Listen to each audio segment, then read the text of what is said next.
Welcome to Ed Fluential Sports, where passion meets precision. As I'm your host, Ed, diving deep into the plays, players, and stories shaping the game. And today we're here to talk about AJ Styles and how and why it became my favorite wrestler. Because I started watching wrestling in like 2009, just watching WWE at that time, being introduced to Randy Orton, John Cena, The Miz. I never really liked Miz until this year, I guess, well, last year. But shout out to The Miz. It's kind of funny how life works. But nah, Miz is a great heel, but that's not what we're here to talk about. We're here to talk about AJ Styles. I was first introduced to AJ when he was in New Japan, so I had to go back and watch his TNA stuff, watch the stuff with Frankie Kazarian, Samoa Joe, Christopher Daniels, him being the first X Division champion. I had to go back and see all of that because when I was introduced to AJ Styles, he was in New Japan, running with the Bullet Club, having matches with Will Ospreay, which I know a lot of people wanted to see following the dream match. We've seen it before. So the whole nostalgia thing, if he go back to TNA, would have been the same if he went to AEW. Because he got history with Ospreay, Samoa Joe. He got history with Frankie Kazarian in TNA. So here's what it is. But I think he's actually done. He's retired now. Last match was against Gunther. Oh, if he would have won the Rumble, I would have been like, okay, this makes sense. But you don't even capitalize off that momentum. Like, he could have won the Rumble and still had the Dragon Lee feud because it makes sense why Dragon Lee is doing it. But that's a whole different conversation. But I was introduced to AJ when he was in New Japan running with the Bullet Club. Like I said, one of the most known factions. And even Bullet Club now is still going strong. Even though it's two iterations of it, it's so many people that had to split it now, which is kind of weird. But I know Gabe, Kidd, and Clark Connors are part of the Bullet Club War Dogs. They're the more successful group out of the other Bullet Club group that's currently in New Japan. But seeing AJ run with Gallows and Anderson and all them other guys that was there, the Tongans around that time was in New Japan. So that was super dope to see because the Shield was one of my favorite factions of all time. So seeing a group like the Bullet Club so dominant and just nobody being able to stop them, like they was putting Shinsuke Nakamura through hell in New Japan. Then once AJ and Shinsuke had that last match in New Japan, that was 2016 Wrestle Kingdom because the Rumble was like in or mid-January that year. So I think it was end of January. So that's when AJ made his debut at that Rumble, but he had that match just a few weeks prior versus Shinsuke in New Japan to end his career in New Japan and show respect to each other. Then obviously you saw some of the Bullet Club carry over to WWE with Gallows and Anderson, so that was super cool to see. But yeah, I enjoyed seeing the Bullet Club super dominant, couldn't be stopped.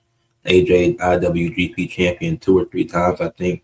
Had the match with Ospreay, had a really good one-on-one with Ospreay and a triple threat. Well, I forgot who the other guy was in that triple threat match that they had, but AJ and Will Ospreay had some good chemistry. Seeing them run it back in 2026, it would have felt like a fever dream. Would have been 11 years removed from the last time they wrestled, which I don't know if it would have been a good match, but I don't know if I wanted to see it. I think AJ is really done. This was a good way to go out.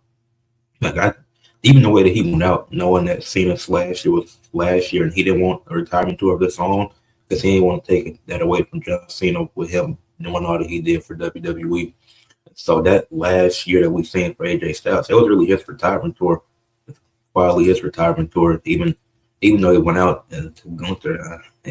But at least he got that final match with Shinsuke. You got the CM Punk match from the last time that took place was 2002, I think, in Ring of Honor. AJ had been all over the place, from driving in WCW early on to being a 2-time WWE champion, being the face of the X Division in TNA, won the X Division title 6 times, I think, being a tag champion in WWE. Also, just in ring, I think in ring is really what got me over with AJ Styles. His in ring work is amazing. Even like the cinematic match that him and Undertaker had, the Boneyard match. That was Undertaker's last match, and that was just a really good showing for both of them. I know a lot of people say the Shane McMahon match is his best match at WrestleMania. I mean, from a pure wrestling standpoint, I mean, sure. And that was also a solid story, too. But I do think the Undertaker match was better. I get people might not rock with that one because of the cinematic feeling or whatever to the match, but I think that was AJ's best WrestleMania match. Him and Undertaker, he had, during those last few years, there was a few bad matches he had. Like that Roman match wasn't good. The Cena match, it was essentially a squash match anyway, so it lasted less than 3 minutes. for some reason, you never got the Undertaker Sting match, which looking back on it, probably a good thing because in Sting's final run, he was in a tag team for most of it in AEW. So, but yeah, AJ being able to put on that banger of a match with Undertaker, even though his WrestleMania matches didn't deliver, I think the Shinsuke feud could have panned out better if they just let Shinsuke win at WrestleMania because it was a really good match, but Shinsuke shouldn't have lost. That didn't make sense. AJ definitely should have lost that match because then Shinsuke turned heel and nothing happened after that. But yeah, like I said, the Bullet Club dominating and running through New Japan, it really made me a fan of the Bullet Club in general because I rock with Gallows and Anderson, enjoy what they was doing. AJ did his thing. The Tongues didn't really feel important at that time. They were more important once AJ and them left, but because they were kind of overshadowed. When there's so many people in a group like that, it's easy to get overshadowed. But yeah, definitely match probably one of the biggest reasons. AJ is also a hilarious person. During the John Cena feud, he'd just come out every week and say, I'm going to beat up John Cena. And that's how it would end it. That'd be his catchphrase here in the Cena robbery. There was other stuff he was saying in the promos, but him ended it with, and then I'm going to beat up John Cena. Like, that was fucking hilarious to me. So I think just the match quality he has, how funny he is when cutting promos, I think he can tell he's able to work with anybody. It's like you can't say that about everybody. Some people just can't work with anybody. Like AJ Styles had a good run with Omos as tag champions. Like that's crazy to think about. They were really a tag team. Now I don't think they had a one-on-one match. I remember Omos and Seth having a match, but I don't remember Omos ever wrestling AJ one-on-one. Because I know they had the Mania match versus the New Day. That was a solid match too for the Raw Tag Team Championships. But AJ's best one-on-one match at WrestleMania is the Undertaker match, the Boneyard match for me. That was special. So, but yeah, AJ, I think his best run was definitely in TNA though. The feuds with Christopher Daniels, Samoa Joe, Kazarian, being multiple-time X Division champion, being TNA World Champion. I do wish they would have. I wish he would have got that match versus Leon Slater. Win or lose, I think that would have been the current face of the X Division versus the first ever X Division champion. And Leon Slater, he's the youngest X Division champion right now. So I think win or lose, Leon would have looked great in that match. I do wish that happened. You had AJ Styles and Dragon Lee. They were a very successful tag team. I think that was actually a really good way for AJ to go out in a tag team before going into that Gunther feud. Because even though it wasn't a long reign, they had one of the best reigns with the new iteration of the tag titles on Raw. Because they had multiple defenses. They had every week they got a promo. Even though the stories were very basic and simple, it was straight to the point. It was easy to understand where it was going. Made the tag divisions made it feel like what it should feel like. It made you at least entertain, like the stuff with the War Raiders, the stuff with them beating Judgment Day. I think they at least kept you entertained, and they had backstage segments, so it wasn't like it was just match after match. Like it was stuff in between that to build up to it, and they ended up losing to the Usos, which was still a really great match for AJ Styles and Dragon Lee. They should have called them the Phenomenal Dragons. They never gave them a name for some stupid reason, but that was a really successful run that they had. The Dean Ambrose feud too, Moxley, whatever you want to call him, that was great. 2016, his debut at the Rumble was 2016 Rumble is probably my favorite Rumble.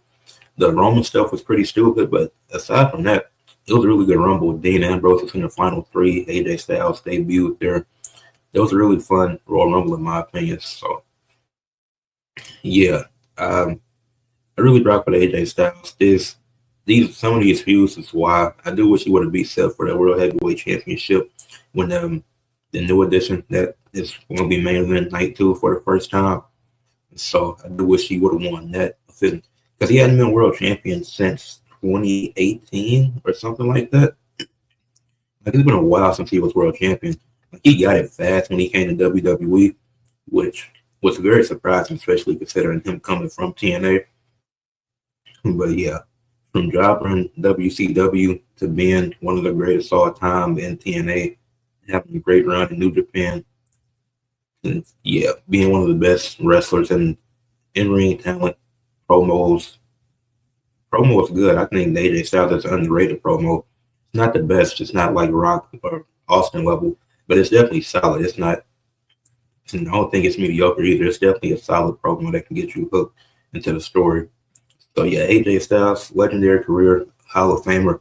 Probably going to be 2 or 3 time Hall of Famer because he's already been inducted into the WWE Hall of Fame this year. He should go into TNA as well. Obviously, the way he went out to TNA, we know what happened there. But pretty much rekindled. But he's pretty much cool with TNA now, so I'm sure he'll get that call from them to go into their Hall of Fame in October. And I'm sure New Japan will make the call as well to put him into their Hall of Fame if they have one. I don't know if they have one, but I'm pretty sure he will get that call too. I don't think, never saw him going to AEW, never thought that was a path.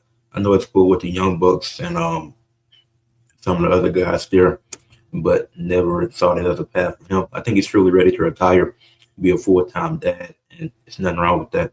Maybe I do think once his, I don't know how old his son is, but I do think once he's old enough to wrestle, if he wants to go that path, just old enough to go out on his own in general, I do think AJ Styles will be back in like a backstage role, but he definitely wanted to retire before 50, and he's 48 right now. So we'll see. Yeah, I think if he does come back, it'll be in a few years in the backstage role. Don't see a final match. I think that Gunther match is his last one. He debuted at the WWE Royal Rumble, went out at the WWE Royal Rumble, spent 10 years in WWE. Like I said, been all over the world, or won championships everywhere. One of the best in-ring talents of all time. Solid promo, good storyteller. AJ Styles had it all. I definitely got AJ in the top 5 all time of greatest wrestlers, which I'll make a video on that probably next month. Going further into detail on that. Either a video or it's going to be a debate. We'll see. But probably a video because I got some women's history stuff planned for next month. So we'll see where that goes.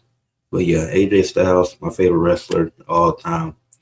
Hope he enjoys retirement. Glad that he's going into the Hall of Fame. And the reason why people wondering why he's going in before John Cena, Saudi Arabia is getting John Cena. WrestleMania 43, they're going to make that a big deal. Saudi is most definitely getting John Cena next year. They want that. Saudi makes the most money, so why not get John Cena for his Hall of Fame year? So I think it could. I don't think it's a scheduled conflict. I think this is a business move. WrestleMania, Saudi, John Cena goes into the Hall of Fame in the place that's bringing you in the most money in the last few years. Yeah. AJ, he can go in now. He gets to put his gloves in the ring in Atlanta, 45 minutes away from his actual hometown of Gainesville. So yeah, AJ going in this year, he the headliner. Him and Stephanie going in the same year. Congratulations to her as well. Then Cena, he gonna get it next year in Saudi and be the headliner. I already see where this is going. This is too obvious. WWE, y'all smart. Y'all know how to make money, and I ain't even mad at it. But once again, congratulations to AJ Styles. Leave a like on this video, share, comment, subscribe.